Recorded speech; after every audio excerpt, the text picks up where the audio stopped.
La Línea de la Vida es un servicio dedicado a la atención y promoción de la salud mental, así como a la prevención, recuperación y rehabilitación de sustancias psicoactivas y emergentes. Nuestro objetivo es brindar atención personalizada a toda la población, sin distingos, incluido todo el personal de salud que en este momento en particular necesita todo el apoyo que les podamos brindar durante los 365 días del año. El apoyo es multicanal, vía telefónica, redes sociales y presencial, de manera profesional y con calidez. Además, se favorece el acceso a otros servicios de salud especializados mediante derivaciones a quien lo necesite.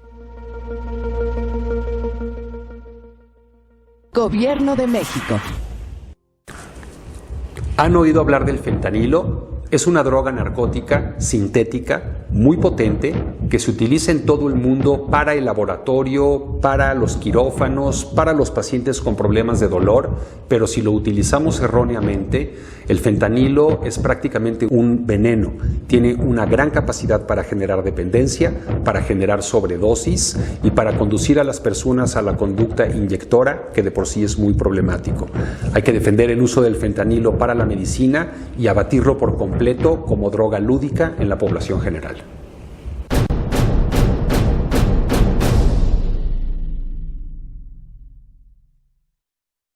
Gobierno de México.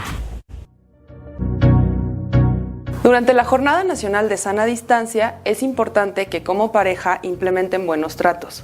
Antes de la contingencia, cada uno tenía su propio ritmo de vida, realizaban actividades por separado y ahora hay que procurar que eso se reproduzca en casa.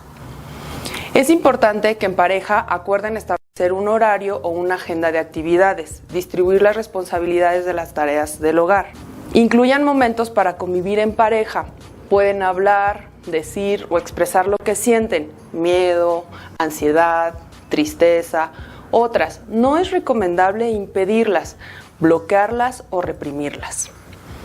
El buen trato se puede expresar fomentando un ambiente de seguridad en el que se preocupen por la salud y el bienestar del otro. Escuchar con atención, respetar la opinión.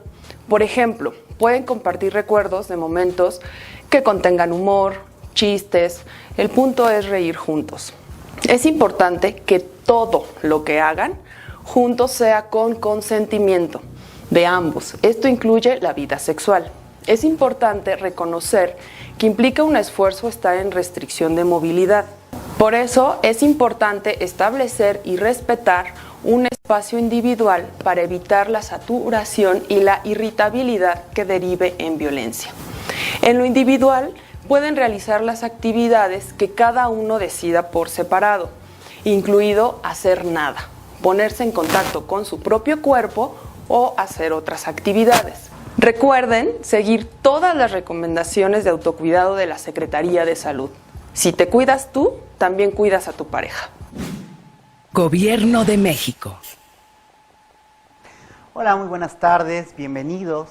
El día de hoy vamos a ver un tema muy particular y muy importante, el tema de las malas noticias, cómo afrontarlas. Me presento, soy el doctor Edgar Landa Ramírez, responsable del programa de Psicología Urgencias en el Hospital General Dr. Manuel G. González, profesor en la Facultad de Psicología de la UNAM. Quiero, antes de empezar el tema, platicar con ustedes algo que es muy importante, externar mi agradecimiento a la Secretaría de Salud, a CONADIC, por esta invitación el día de hoy para poder platicar con ustedes este tema. ¿Por qué?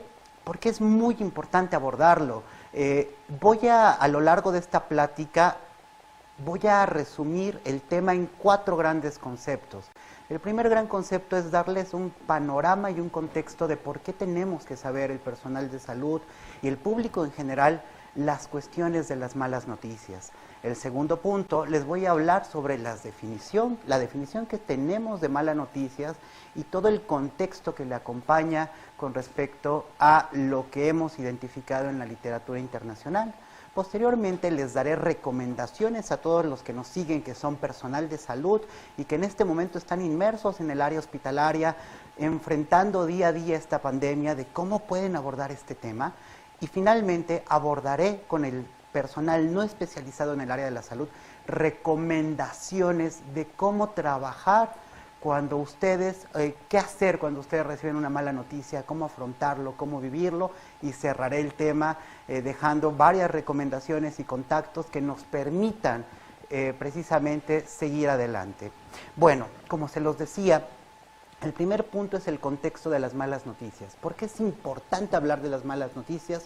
Primer punto, porque a pesar de que hemos hecho como sector salud una gran cantidad de esfuerzos, coordinaciones, recursos, hemos invertido para generar tecnología que nos permita preservar la vida, que nos permita preservar la función, la estética de las personas que atendemos.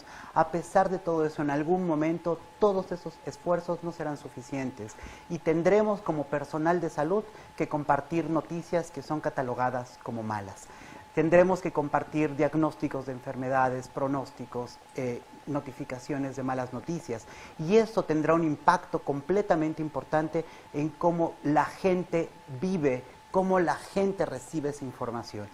Ese es uno de los puntos importantes. El otro punto tremendamente importante, y todo el mundo lo sabe y lo estamos viviendo diariamente a lo largo de este año, tenemos una pandemia que no tiene precedente en los siglos recientes, bueno, en un siglo al menos, en la cual nos ha puesto como sector salud en un dilema importantísimo.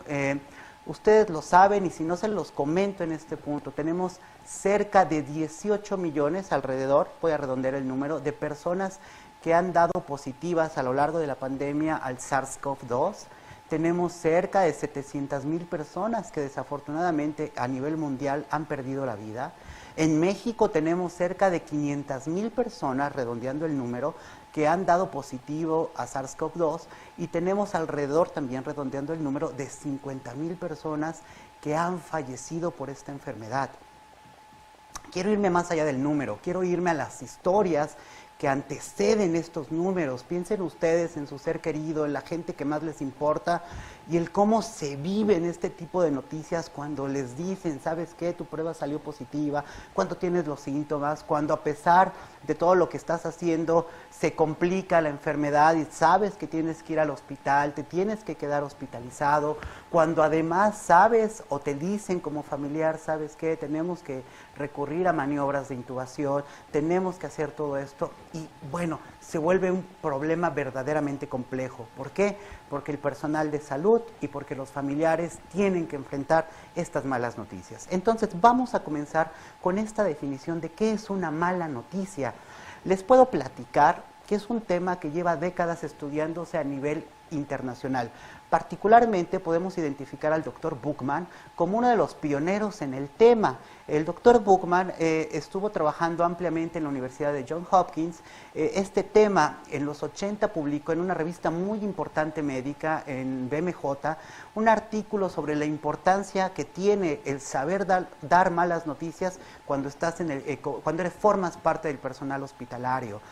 Buchman describió esto y además generó mucha investigación y muchos libros que fueron la base para el desarrollo de la investigación décadas después. Particularmente nos damos una vuelta hasta el año 2000, cuando se publica en un esfuerzo conjunto con el Dr. Buchman y un hospital muy importante de cáncer en Estados Unidos, que es el MD Anderson, un protocolo denominado SPIKES que permite generar datos y generar pasos de cómo dar malas noticias, de un nuevo diagnóstico, de un pronóstico negativo, de cosas no tan agradables en pacientes con cáncer. Este protocolo generó la base para que sirviera para futuras investigaciones en distintas áreas del área de la salud, en distintas especialidades médicas, y que permitiera abordarlo desde una forma ya más robusta. Tenemos mucha investigación que nos dice que cuando aplicamos este protocolo ayuda muchísimo a que el personal de salud pueda dar las malas noticias de manera más empática, tenga más confianza para hacerlo y además sea mucho mejor en sus habilidades para compartirlo.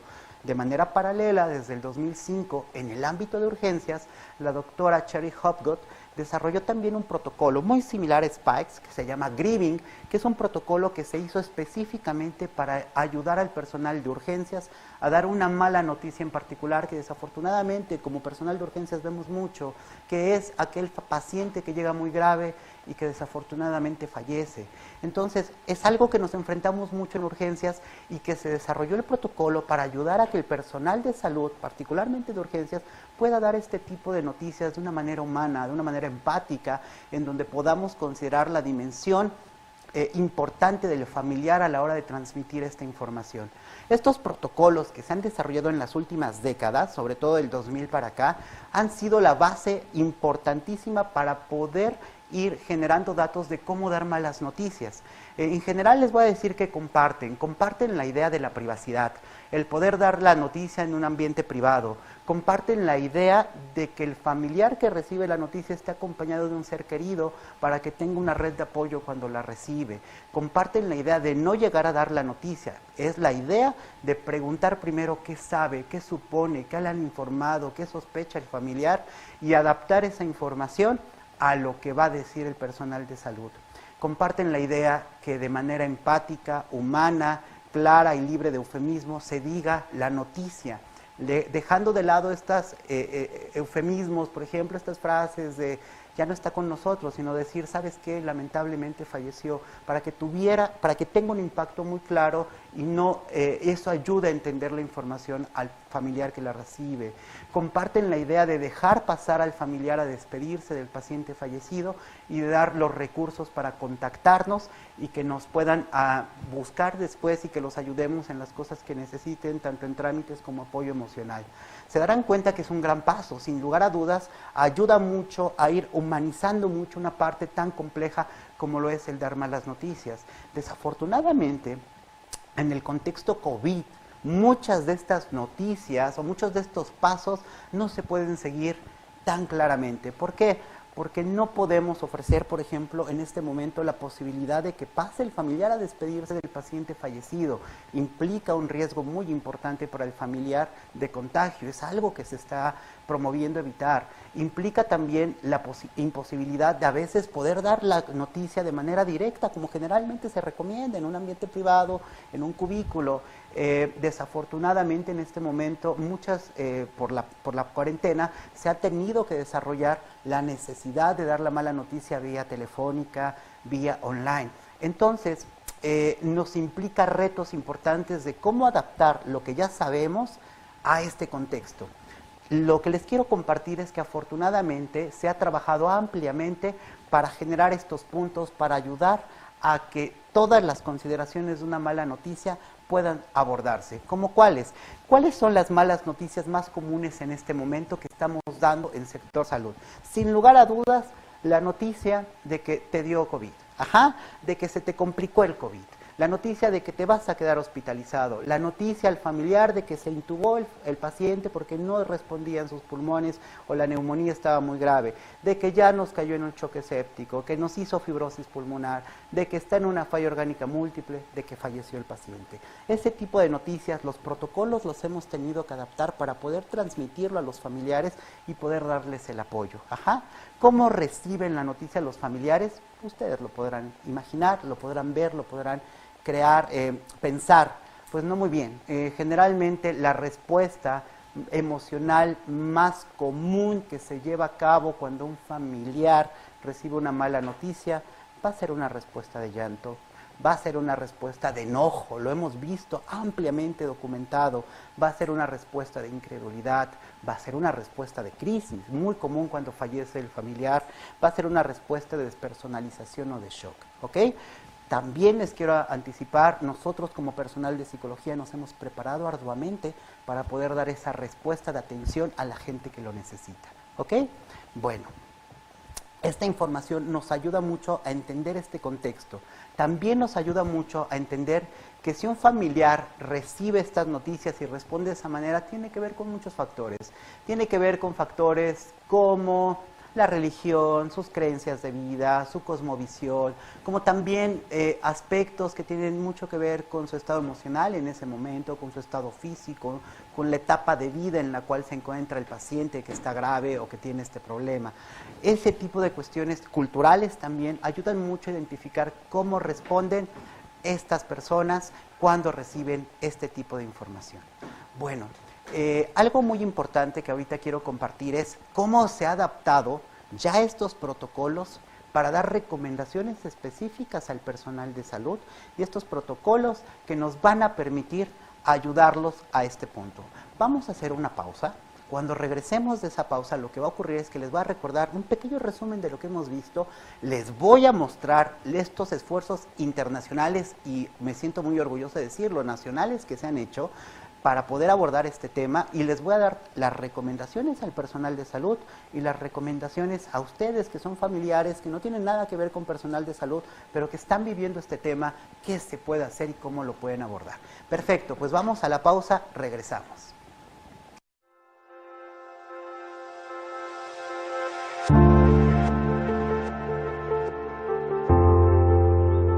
Es común que cuando hablamos del consumo de drogas, invariablemente pensemos en el consumo de drogas ilegales.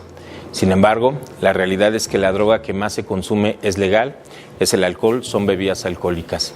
Y principalmente un problema emergente en nuestro país es el consumo por parte de menores de edad. Actualmente, con los datos que tenemos de la Encuesta Nacional del Consumo de Drogas en Estudiantes, podemos ver que se ha incrementado de manera significativa el consumo de alcohol en menores de edad, llegando en el caso de mujeres y hombres a tener equiparado el consumo, el inicio de bebidas alcohólicas en este rango de edad. Particularmente vemos con preocupación el consumo de alcohol en mujeres adolescentes, que ha crecido significativamente. Si consideramos que en 2011 2.2% de adolescentes tenían un consumo excesivo de alcohol, a 2016 hemos pasado a un consumo de 7.7%, hablamos de un incremento del 250%. Esto es alarmante, esto prende las banderas rojas porque tenemos inmediatamente que actuar en consecuencia. ¿Por qué los menores de edad consumen alcohol? ¿Qué lleva a un menor de edad a consumir bebidas alcohólicas? Existe una cantidad de factores de riesgos asociados atribuibles al inicio del consumo en menores de edad. Tendríamos que señalar, por principio de cuentas, que en la población en general se ha dado un fenómeno que se conoce como la normalización del consumo. Hemos asumido de manera cotidiana que beber alcohol es una práctica común de la sociedad y que empieza incluso a desregularizarse el consumo de alcohol en menores de edad. Entre las cuestiones más características para que un menor de edad consuma está evidentemente el modelamiento que recibe por parte de sus familiares cercanos, principalmente adultos. Si en casa el padre, la madre consumen, si los amigos de los primos, los tíos consumen, es común que se vaya generando una idealización al respecto del consumo y eso haga atrayente para el menor probar, interesarse en experimentar acerca del consumo de alcohol. Gobierno de México.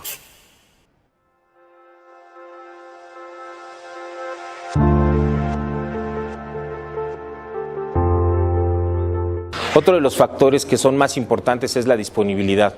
Hoy, como nunca en toda la historia de nuestro país, tenemos una cantidad de puntos de venta de alcohol que hacen accesible a toda la población y, con preocupación lo decimos, también a los menores de edad.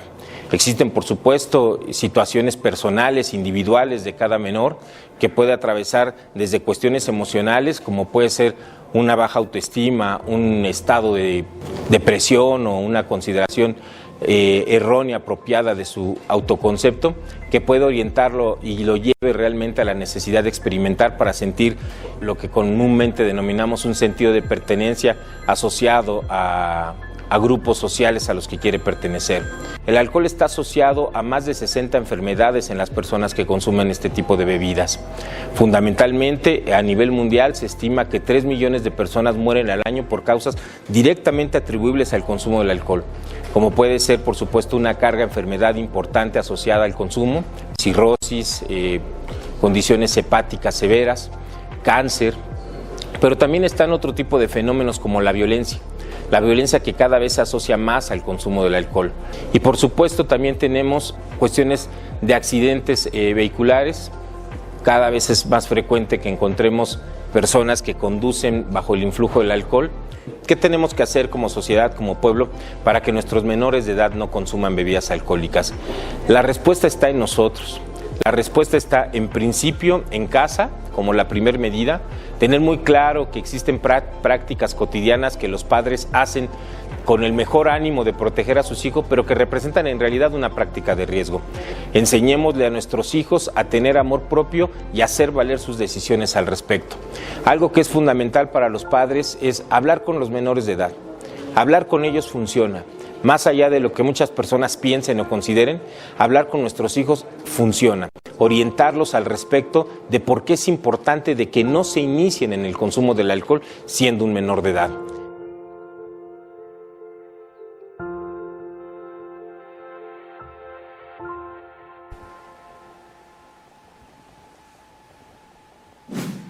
Gobierno de México. Hola a todos, bienvenidos de vuelta. Antes de continuar con el resumen y también con esta cuestión de las recomendaciones que les vamos a dar, me gustaría compartir con ustedes dos cosas. La primera es, cuéntenos, vemos que hay interacción en las redes sociales, queremos preguntarles a ustedes que son personal de salud, ¿recibieron entrenamiento durante su formación de manera clara, formal, dentro de su plan de estudios para dar malas noticias? ¿Es algo que hacen constantemente? Y cuéntenos también ustedes que no son personal de salud, que son familiares, que son personas que nos están siguiendo, ¿les ha tocado recibir malas noticias? ¿Cómo se las dieron? ¿Cómo fue la interacción? Es muy importante este punto y va la anécdota que les quiero contar. Afortunadamente hemos podido compartir con diversas universidades nacionales e internacionales este tipo de contenidos, y una de las cosas que siempre hago cuando estoy frente a un auditorio, le pregunto a los médicos, alce la mano aquel personal de salud que haya recibido formalmente un entrenamiento de cómo dar malas noticias. En un auditorio de 100 médicos, solamente uno generalmente es el que alza la mano, y generalmente es un médico que ya está en la subespecialidad, generalmente en cuestiones paliativas, que recibió ese entrenamiento. Este es un dato muy representativo del sesgo y atraso que hemos llegado a tener en este tema, pero eso no es exclusivo de México, este es un tema general, también en países caucásicos de primer mundo o en otras partes geográficas se comparte este problema, porque pareciera ser en ocasiones que hablar de malas noticias es hablar de un fracaso con respecto a nuestra interacción médica, y no lo es.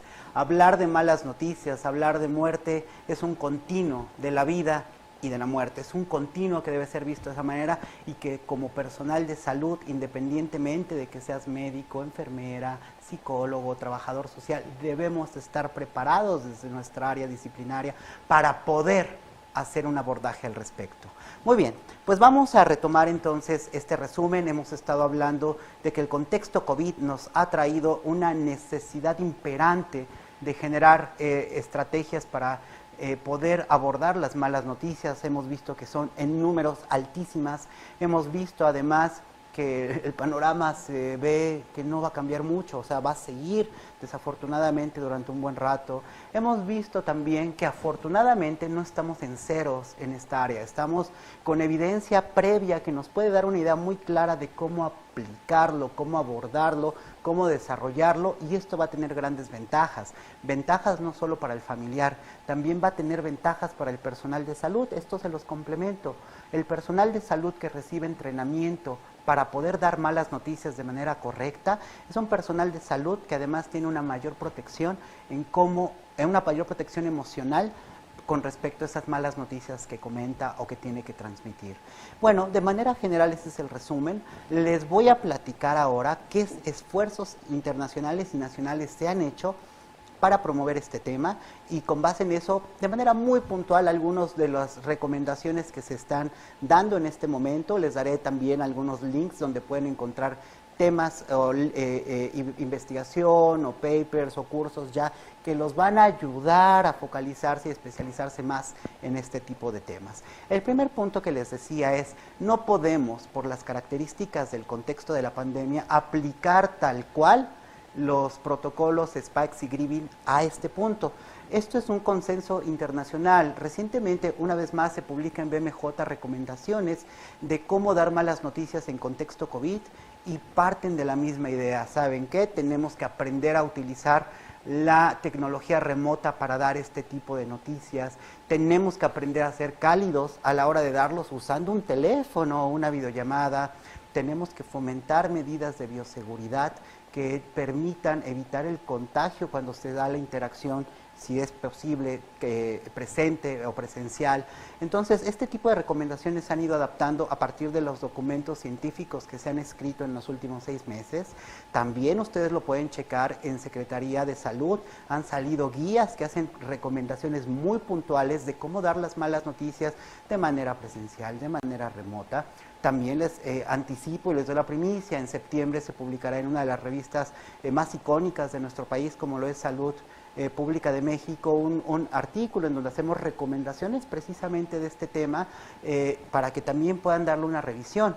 Y también les comparto, está en una página de Secretaría de Salud, les voy a dar en este momento el nombre, aquí lo tengo, en la plataforma de Educats-MD, podrán encontrar precisamente un curso en línea gratuito en donde hacemos todo este entrenamiento para el personal que lo desee, de cómo dar malas noticias. Nos vamos más a profundidad de lo teórico, lo empírico, ponemos videos, ponemos audios y ponemos teléfonos de contacto, formas de contacto para irlos orientando ahí. También nos pueden buscar en nuestras redes, en Psicología Urgencias G. González, ahí compartimos muchos links al respecto.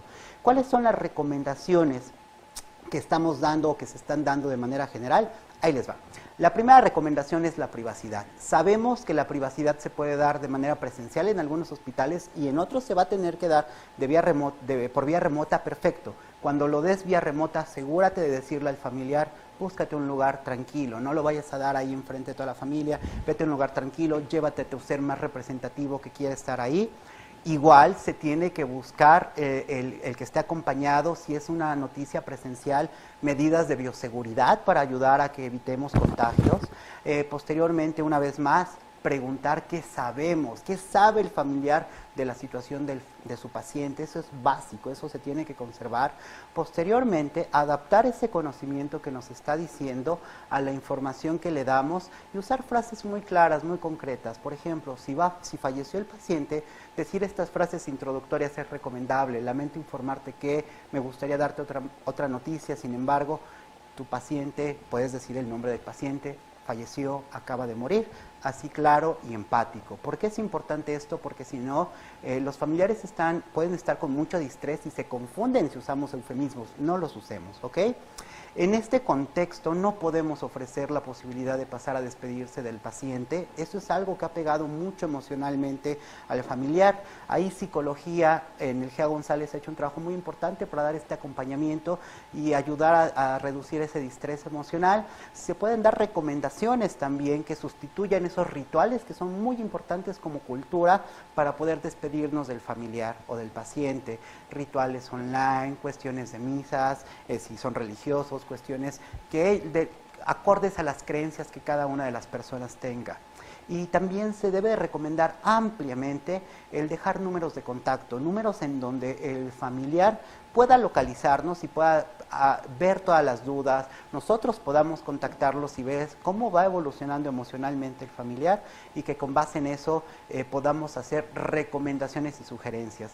En el protocolo que estamos proponiendo a nivel nacional, algo muy importante es que también, basados en la experiencia internacional, hemos visto que por la frecuencia de muertes y el impacto de la noticia, el personal de salud sale con mucho distrés. Entonces les enseñamos técnicas que les ayuden a estar más calmados, que les ayuden a manejar ese estrés y que les ayuden a estar mucho más funcionales y equilibrados a pesar de ese punto. ¿Se puede? Claro que se puede. Ahí están las técnicas que te ayudan en ese punto. Si usted, personal de salud, quiere profundizar en el tema, métase a esas guías, esos links que les acabo de compartir y con mucho gusto podrá encontrar esa información gratuita. En el caso de ustedes que nos están viendo y son familiares, no tienen nada que ver con el sector salud, pero están viviendo esta pandemia y desafortunadamente les ha tocado recibir una mala noticia o saben de gente que ha recibido una mala noticia, hay muchas recomendaciones, no se preocupen. También tenemos afortunadamente guías que de años atrás se han venido dando por la OMS, por la OPS, que nos permiten tener una idea mucho más clara de cómo abordar este punto. Una de esas guías en particular nos permite, que se llama MHGAP, nos permite precisamente enfocarnos a acciones bien concretas de cómo salir adelante en pasos escalonados que nos permitan desarrollar esto. Ahí les va. El primer gran paso que se recomienda cuando tú recibes una mala noticia es, 1, ten toda la certeza de que el sector salud se está preparando para tratar de abordar este tema de la manera más humana y darte la mejor recomendación. Más de 50,000 personas aproximadamente han tomado esta capacitación que les conté del sector salud. El siguiente gran punto, háblalo abiertamente con tus redes sociales. Eso es tremendamente importante. Tus redes sociales o tus redes de apoyo son esas personas que son importantes para ti. Generalmente van a ser familiares, gente cercana, amigos. Habla abiertamente del tema. Hablarlo, el decir me siento muy mal, ay no puedo con este dolor, hablarlo va a ayudar muchísimo a que vayas poco a poco afrontándolo. De hecho, lo que sabemos con base en investigación es que la gran mayoría de las personas únicamente con esta red de apoyo, con esa red y ese hablarlo abiertamente y tomar acciones muy concretitas de apoyo de estas personas, va a salir adelante de este malestar emocional. Eso es muy importante. Generalmente esta cuestión adaptativa nos va a durar 1 a 2 semanas y después de eso, con subidas y bajadas, vamos a ir poco a poquito subiendo o ir mejorando ese estado de ánimo. A veces nos va a llevar un poco más de tiempo, a veces un poquito menos. Todo depende del contexto, todo depende de nuestra historia de vida, ¿ok? Ojo, si a pesar de todo esto te sientes muy mal, el hablarlo con tus redes de apoyo no es suficiente, no te sientes comprendido o sientes que te estás superando, no te preocupes. Tenemos un montón de opciones para ofrecerte. Hay una gran cantidad de personas en salud mental que nos hemos preparado en los últimos años para ayudarte, para ofrecerte ese apoyo, para saber que estás pasando un momento bien complejo y que tengas la certeza que vamos a aplicar las mejores técnicas disponibles en este momento para ayudarte a sobrellevar este proceso. No es fácil, pero no te preocupes, ahí vamos a estar para apoyarte. Lo mejor, hay una gran cantidad de redes en este momento que están ofreciendo ese apoyo de manera gratuita. Les aparecerá en la pantalla un montón de esas redes, de esos teléfonos, de esos puntos. Lo vamos a compartir en nuestras redes en Facebook. Le pido a Conadic que también lo siga compartiendo para que ustedes vean cuál teléfono les queda mejor, cuál se adecua más a lo que necesitan y busquen ese apoyo. Con mucho gusto se lo vamos a brindar y tengan la certeza de que el trabajo continuo y constante nos va a ayudar plenamente a generar un cambio para ayudarte a tener ese equilibrio en tu salud que tanto se necesita, ¿vale? Bueno, de manera general este es el contexto de lo que quiero abordar con ustedes el día de hoy. Por supuesto hay muchas cosas más que podremos platicar horas y horas y horas y horas. Sin embargo, creo que por el momento es suficiente para poder irlo abordando y con mucho gusto podemos ir trabajando ya con esos links que les decimos en esas páginas en cosas muy específicas para apoyarlos. Quiero ya ir cerrando este tema con últimas ideas. La primera idea que quiero retomar quiero públicamente agradecer mucho a la Secretaría de Salud, agradecer al Hospital General Dr. Manuel G. González, a la Facultad de Psicología UNAM, por el apoyo incondicional que han mostrado al equipo de trabajo de psicología, al equipo que se ha enfocado mucho en desarrollar este tipo de temas, en generar esta evidencia y que pueda ayudar a promover estos cambios. Quiero agradecer particularmente a los estudiantes, su ímpetu es la clave para poder generar estos cambios, al profesional de la salud mental y profesional de la salud que está día con día en primera línea, en segunda línea, brindando su mejor esfuerzo para apoyarnos en estos momentos tan complejos. Tengan la certeza de que estamos conscientes del gran sacrificio, el gran esfuerzo que están haciendo. Y a ustedes, familiares, pacientes, también los quiero agradecer por su paciencia, por su apoyo, por estar interesados en el tema y por ir generando todo esto. Pues ya para ir finalizando y pasar a las preguntas y los comentarios que nos están haciendo, les quiero decir a manera de resumen que al ver todos estos esfuerzos internacionales, al ver todos estos esfuerzos nacionales, el ímpetu de los estudiantes por generar ese cambio, puedo asegurarles que hay muy buenas noticias, aún en el tema de las malas noticias. Pues muchas gracias por su atención. Vamos a pasar algunas noticias, vamos a pasar algunos comentarios que ustedes amablemente nos han hecho llegar y que con base en eso vamos a ir trabajándolo, ¿vale? Bueno, pues entonces vamos a dar pie a estos comentarios. El primer comentario es Luis Fernando Macías Cejudo. Gracias, Luis, por mandarnos tu comentario. Leo y nos comenta: soy médico de urgencias del Hospital General de Ticomán y además psicólogo cognitivo-conductual. Y sí recibí capacitación y tengo que dar malas noticias en muchas ocasiones. Luis Fernando, qué bueno que este es un caso muy particular. No creo que represente en general a todos los urgenciólogos que conocemos. Sin embargo, me da mucho gusto, y también se los comparto, me da mucho gusto que poco a poco hemos notado, sobre todo yo que estoy en urgencias, esta apertura por parte de los adscritos, por parte de los residentes, pero no solo del GEA González, de hospitales como La Raza, del IMSS, que nos ha hecho amables invitaciones, del IPN en la Escuela Superior de Medicina, que nos ha invitado a capacitar en algún momento a médicos, del GEA González, del INER, de Nutrición, del INCAN, de varios hospitales en donde hemos podido compartir esto. Sin duda, creemos que es un cambio importante para ayudar en ese tratamiento, en ese trato más humano al familiar que recibe estas malas noticias y en este momento de manera tan constante. Veo otro, es de Maki Margot. Me dice: ¿dónde puedo obtener las guías para salir adelante? Hay varios lugares, Maki, supongo que lo escribes como familiar. Yo lo que te recomendaría mucho, si así lo deseas, búscanos en Facebook, búscanos como Psicología Urgencias GEA González, ponnos de manera más específica cuál es tu caso y con mucho gusto te mandamos la información, si lo consideramos de información general, lo de MHGAP, o te mandamos ya directamente alguna canalización que creamos sería muy conveniente para tu caso y que tú te pueda abordar y que pueda precisamente recibir este punto, pueda recibir la atención que tanto se necesita. Muy bien, pues les agradezco muchísimo su atención, agradezco mucho su tiempo. En verdad es un placer y un orgullo ver cómo cada vez más el personal de salud está encaminado a generar estos datos, esta evidencia, estos puntos que permitan una mejor práctica profesional en este tema que puede llegar a ser tan complejo. Es todo, muchísimas gracias, excelente tarde.